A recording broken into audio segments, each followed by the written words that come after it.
de l'impôt sur le revenu est anticonstitutionnel par essence. L'impôt sur le revenu sert, et chacun peut se procurer les documents validant ce fait dont aucun de nos responsables politiques et économiques ne nous parle, conçu puis détourné pour rejoindre l'esprit de son prédécesseur américain qui lui naquit en 1913 en même temps que la Federal Reserve Bank, est anticonstitutionnel par le simple fait que l'État français aujourd'hui ne rembourse que les intérêts de la dette par le truchement de tous les impôts collectés.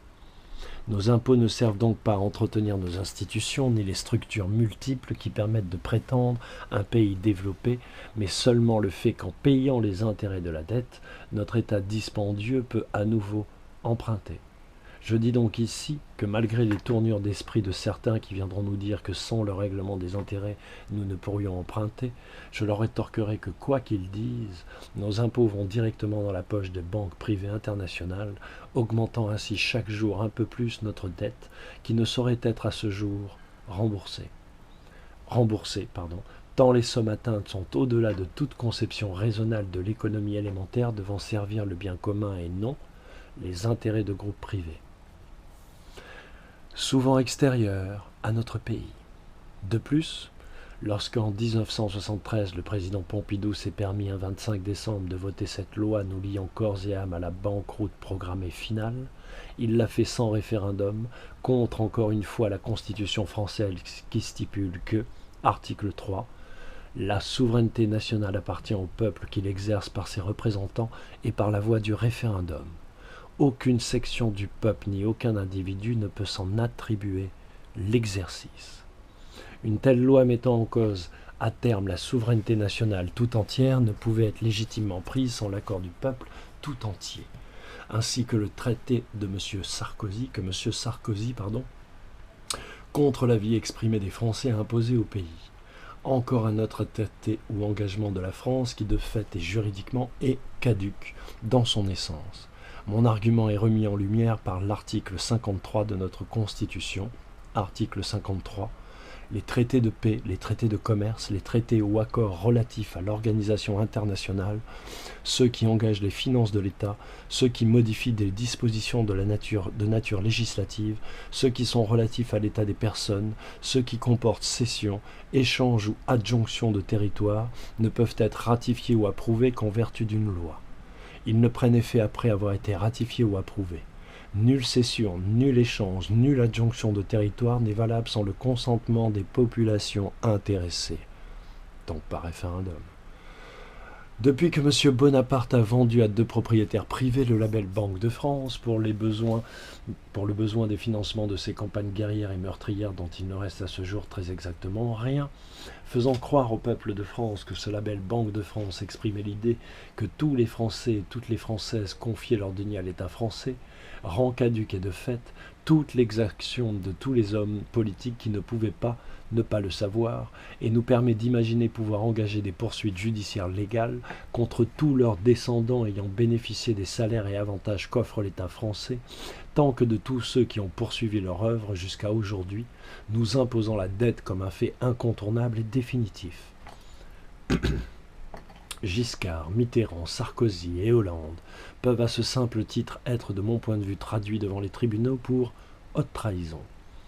Toutes les actions qu'ils ont menées au nom d'un programme pour lequel ils ont été élus et qu'ils n'ont pas respecté à cause d'un soi-disant environnement politique que leurs prédécesseurs ont créé illégalement et contre lequel aucun de ces hommes d'État cités n'est revenu, un programme que pour des raisons fallacieuses dans leur essence ils n'ont pas pu appliquer, font d'une autre raison de poursuite judiciaire. Le remboursement des sommes acquises au nom du titre que les Français, dans leur bonne foi, leur ont conféré, doivent être remboursés. Ainsi, nous pouvons détricoter sans violence et dans la plus parfaite légalité tous les accords non légaux en vertu des articles de la Constitution que certains, en leur nom et non au nom véritable et légal du peuple français, ont pu signer dans leur sombre carrière. Nous n'avons pas à sortir de l'Union européenne puisque le peuple français souverain n'a légalement jamais au grand jamais permis cela en fonction des lois et règles qui régissent notre pays par la Constitution qui est le texte servant à nous protéger des égarements et décisions idéologiques ou partisanes ne servant pas de fait les intérêts profonds et éternels du peuple français souverain. Il en va ainsi de l'OTAN. Et si vous n'êtes pas convaincu, je vous donne un autre et simple exemple. Depuis 50 ans que je suis né, j'entends nos politiques parler du cumul des mandats. Encore une fois, notre Constitution a prévu cela par l'article 11 et 23 pour tout membre du gouvernement. Article 11.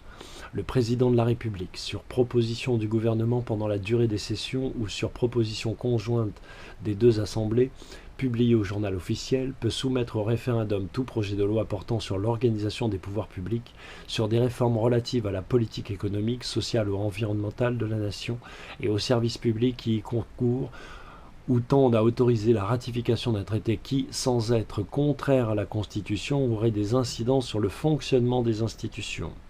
Article 23. Les fonctions de membres du gouvernement sont incompatibles avec l'exercice de tout mandat parlementaire, de toute fonction de représentation professionnelle à caractère national et de tout emploi public ou de toute activité professionnelle. Ce qui est valide pour le roi est valide pour ses ministres et fonctionnaires, pour ses députés et magistrats. Et pourtant, en toute illégalité, combien de membres des gouvernements successifs, depuis Charles de Gaulle, ont transgressé la voie cardinale de notre pays que représente notre Constitution? Encore une fois, les sommes indûment perçues doivent être, à mon sens, remboursées. C'est ce que l'on demande à tout citoyen et toute citoyenne, même si cette demande l'amène à sa propre mort physique ou délabrement psychologique, du moment que la justice a jugé que ce citoyen ou cette citoyenne devrait rembourser des sommes très souvent dues, car empruntées aux mêmes banques privées.